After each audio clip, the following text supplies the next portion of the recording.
आज छुपने नहीं देंगे। सरकार की मंशा तो ठीक रही नहीं है स्टूडेंट मुद्दों पे जहाँ तक बात आती है, क्योंकि और ये तो साफ जाहिर हो गया था जब नेशनल एजुकेशन पॉलिसी ये लोग लेकर आए थे। कहने को तो ऊपर ऊपर से देखने में नेशनल एजुकेशन पॉलिसी में कुछ कुछ अंग्रेजी का बड़ा बड़ा शब्द दिखता है, और यही शब्द दिखा के सरकार हमको बोलती है कि हमने तो बहुत बढ़िया पॉलिसी बना दिया है। और उसकी तह तक हम लोग जाते हैं कि वो किस तरीके से अलग अलग कॉलेजेस यूनिवर्सिटीज़ में मैनिफेस्ट हो रही है, तब हमको उसकी असलियत पता लगती है। अब एक साथी ने यहाँ पे पूछा कि आप उसका विरोध कर रहे हैं नेशनल एजुकेशन पॉलिसी का, और एबीवीपी तो उसका सपोर्ट कर रहा है, तो ऐसा क्यों है, मतलब क्या मतलब है इस चीज़ का। तो वो क्वेश्चन मुझे बहुत अच्छा लगा, तो मैं उसको भी आंसर करना चाहूँगी। छात्र संगठन जी जी जी। तो दोनों छात्र संगठन है, तो क्या है एक्चुअल इसका मोटिव क्या है। तो पहले हम ये समझ लें कि अगर अगर हम एनईपी को रिजेक्ट कर रहे हैं तो क्या रिजेक्ट कर रहे हैं एग्जैक्टली उसका। तो एनईपी जब लागू हुआ, लागू होते ही सरकार ने डिक्लेयर किया, अलग अलग जगह पे सफाई देने का कोशिश किया कि एनईपी का मतलब होगा कि अब ग्रांट नहीं मिलेगा किसी यूनिवर्सिटी को, कॉलेज को लोन दिया जाएगा, और इससे ऑटोनॉमी मिल जाएगा कॉलेजेस यूनिवर्सिटी को। लेकिन हमको मालूम है कि ये लोन मॉडल से हमारे ऊपर क्या असर हुआ है। हमारे ऊपर असर ये हुआ है कि दिल्ली यूनिवर्सिटी के हर कॉलेज में, जामिया में, जेएनयू में, अंबेडकर में, इलाहाबाद यूनिवर्सिटी में, जहाँ पे 100 दिन से ज़्यादा हो गया है स्टूडेंट्स को प्रोटेस्ट करते हुए फ़ी हाइक के खिलाफ, इन तमाम यूनिवर्सिटीज़ में फ़ी हाइक हुआ है। मैंने अपना अंडरग्रेड 7,000 में दिल्ली यूनिवर्सिटी से किया था, और अब वही कोर्सेज 12,000 15,000 के हो गए हैं। पीएचडी का और फीस बढ़ गया है, और उसके साथ साथ ऐसे नए नए कोर्सेज लाए जा रहे हैं, सेल्फ फाइनेंसिंग कोर्सेज जिनको बोला जा रहा है, जिनका फीस लाख रुपए पर साल के हिसाब से पड़ जा रहा है। तो आप लोन इसलिए दे रहे हैं यूनिवर्सिटीज़ को, ताकि लोन आप जब दे रहे हैं तो यूनिवर्सिटीज़ का फीस बढ़ रहा है। उससे ये हो रहा है कि मुझ जैसा स्टूडेंट जो 7,000 में पहले पढ़ पाता था और दिल्ली यूनिवर्सिटी में शिक्षा ले पाता था, अब वो 15,000 तो नहीं दे सकता है, तो वो नहीं पढ़ पाएगा। हाँ बोलिए। लोन तो रिफंडेबल है और ग्रांट नॉन रिफंडेबल है, तो क्या यूनिवर्सिटी जो है गवर्नमेंट को वो पैसे फिर रिफंड करेगी क्या? यूनिवर्सिटी को वो पैसा, मतलब लोन का मतलब है कि हम आपको पैसा देंगे, आपको वापस देना है, तो आप वापस कैसे दीजिएगा, लोन कैसे आप वो स्टूडेंट से कवर करेगी। वो स्टूडेंट से कवर करेंगे ना, हमारे जेब से जो हम फीस देंगे वही लोन को कवर करेगा, ये आइडिया है। दूसरा हम लोग देख रहे हैं कि FYUP के माध्यम से 4 ईयर कोर्सेज आ रहे हैं। भूमिका हुई ही नहीं, मतलब प्राइवेट हो गया एक तरह से। बिल्कुल आप सही कह रहे हैं, इनडायरेक्टली नहीं डायरेक्टली प्राइवेट हो गया, और इसी तरीके का प्राइवेटाइजेशन लाने का ही पूरा कोशिश है नेशनल एजुकेशन पॉलिसी। क्योंकि आप खुद बोल दिए हैं तो मैं उसी को आगे बढ़ाती हूँ कि इसी तरीके का प्राइवेटाइजेशन लाने का ही मतलब है कि नेशनल एजुकेशन पॉलिसी को लागू करें। ऐसे तो हम पूछ सकते हैं कि सरकार को आदिवासियों का ज़मीन लेकर कॉरपोरेट्स को देने से क्या फ़ायदा हो रहा है। सरकार को कोई फ़ायदा नहीं हो रहा, फ़ायदा तो कॉरपोरेट्स को हो रहा है। उसी तरीके से ऑनलाइन एजुकेशन, अभी भी तो एनईपी के तहत ये हुआ है ना कि 40% कोर्स ऑनलाइन होगा, तो ऑनलाइन एजुकेशन को बढ़ावा देके किसको फ़ायदा हो रहा है, कॉरपोरेट्स को फ़ायदा हो रहा है। बायजूस जो पढ़ाता, बायजूस में पढ़ाता है उसको फ़ायदा हो रहा है, अनअकैडमी जैसे उनको फ़ायदा हो रहा है। तो इन सब चीज़ों से, इसीलिए तो हम कहते हैं कि मोदी अंबानी के यार हैं। जो अडानी अंबानी उनसे चाहते हैं कि हमको ये कर दीजिए, हमको ये ला दीजिए, बदले में आपके इलेक्शन को हम फंड कर देंगे, आपको जहाँ पे पैसा ज़रूरत होगा हम दे देंगे, इलेक्टोरल बॉन्ड्स का आप लेके ही आ गए हैं, जिसके माध्यम से हर ट्रांसपेरेंसी आपने ख़त्म कर दिया है।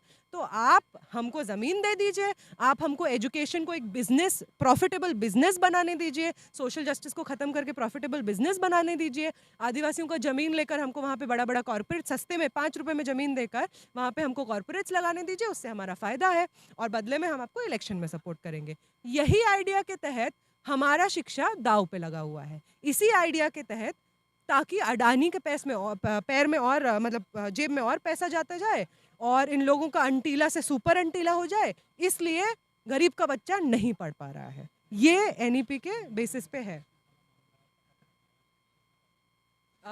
मौलाना आज़ाद नेशनल फेलोशिप जो नेट क्लियर किए हुए रिसर्च परस्यू करने वाले 6 नोटिफाइड माइनॉरिटी कम्युनिटी के स्टूडेंट्स को मिलता था।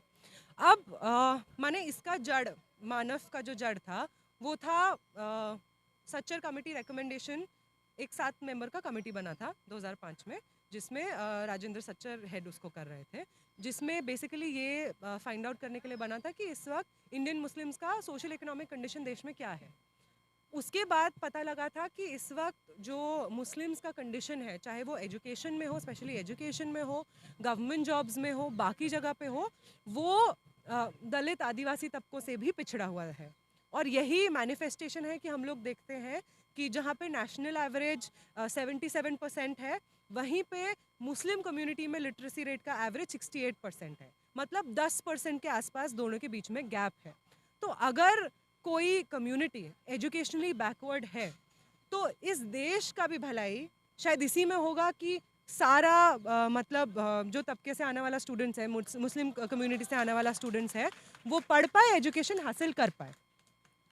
अब आप नहीं चाहते हैं कि दलित बच्चे एजुकेशन में जाएं, आप नहीं चाहते हैं कि मुस्लिम स्टूडेंट्स एजुकेशन में जाएं, आप नहीं चाहते हैं आदिवासी स्टूडेंट्स, महिलाएं, ओबीसी स्टूडेंट्स एजुकेशन में जाएं, उनको गवर्नमेंट जॉब्स मिले, इसलिए आप MANF जैसा पॉलिसी खत्म कर रहे हैं। आप सही कह रहे हैं। और जो आप कह रहे हैं कि टीवी से 10 तरह का और बकवास जाता है, लोगों के व्हाट्सएप में 15 तरह का और बकवास जाता है, तो वो बकवास इसलिए भी जा रहा है ताकि कोई ये ना पूछ ले कि मेरे बच्चे का स्कूल का फीस क्यों बढ़ गया है या कॉलेज का, यूनिवर्सिटी का फीस क्यों बढ़ गया है। तो ये जो प्रोटेस्ट है, इस माध्यम से भी, आपके माध्यम से, इस तरीके का प्रोटेस्ट करने के माध्यम से, प्रोटेस्ट से पहले जो हम हफ्ता भर कैंपेन करते हैं यूनिवर्सिटी में, स्टूडेंट्स को बताते हैं, अंडरग्रेड में आने वाले स्टूडेंट्स को बताते हैं कि 4 साल 5 साल बाद जब वो जिस रिसर्च को करने जाएंगे, वो रिसर्च में उनको क्या प्रॉब्लम आने वाली है, इसलिए ज़रूरी है ताकि जब व्हाट्सएप पे वो पढ़ें कि किसने क्या रंग का कपड़ा पहना था और वो कैसे ख़राब है हिंदुओं के लिए, जब वो ये पढ़े तो उसको सच में ये लगे कि यार मैं 5 साल बाद शायद रिसर्च नहीं कर पाऊंगा, या मुझे इस साल हॉस्टल शायद नहीं मिलेगा क्योंकि मेरा हॉस्टल, जामिया के हॉस्टल का फीस 7,000 से 15,000 हो गया है।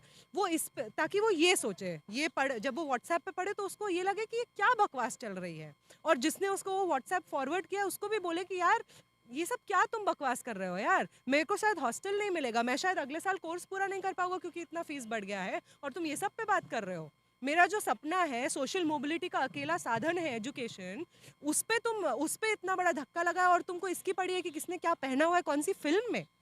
इसलिए हम लोग ये प्रोटेस्ट कर रहे हैं ताकि इन सब चीज़ों के, ये जो बकवास फैलाई जा रही है, पोलराइजेशन का बात हो रहा है, इस सब को काट सके हम लोग इन सब बातों से, क्योंकि at the end of the day ये चीज़ें मैटर करती हैं।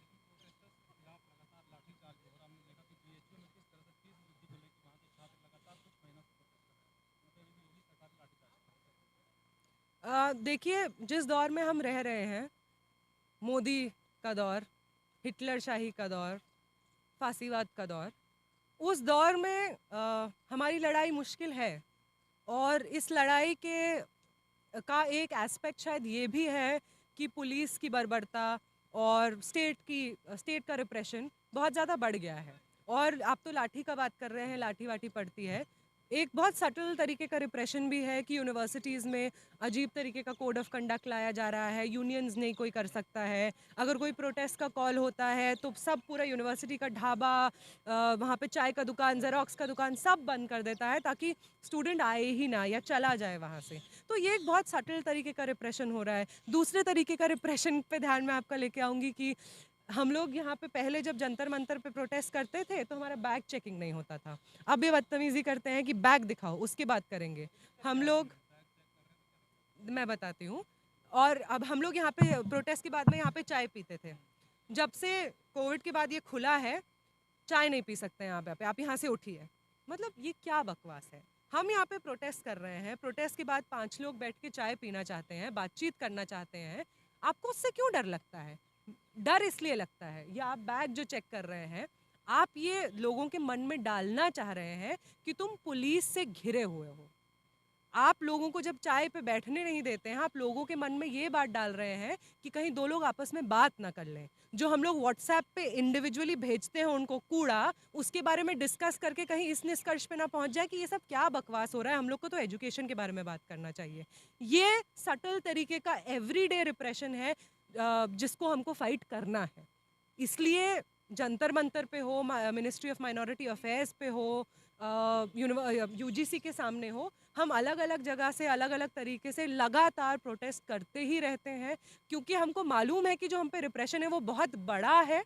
लेकिन लगातार हर बात के खिलाफ अपना बात रखना, मतलब जो भी प्रॉब्लम्स हैं इन सब पॉलिसीज़ में जो एक के बाद एक यूनिलैटरली पास हो रही हैं, चाहे वो फार्म्स बिल हो, न्यू एजुकेशन पॉलिसी हो, या जितने भी पब्लिक सेक्टर्स हैं उनका प्राइवेटाइजेशन, कॉर्पोरेटाइजेशन हो, इन सब पे हमको लगातार बात रखना पड़ेगा, क्योंकि इनका झूठ बहुत बड़ा है और उसको भेदने के लिए हमको लगातार सच का आवाज़ उठाना पड़ेगा।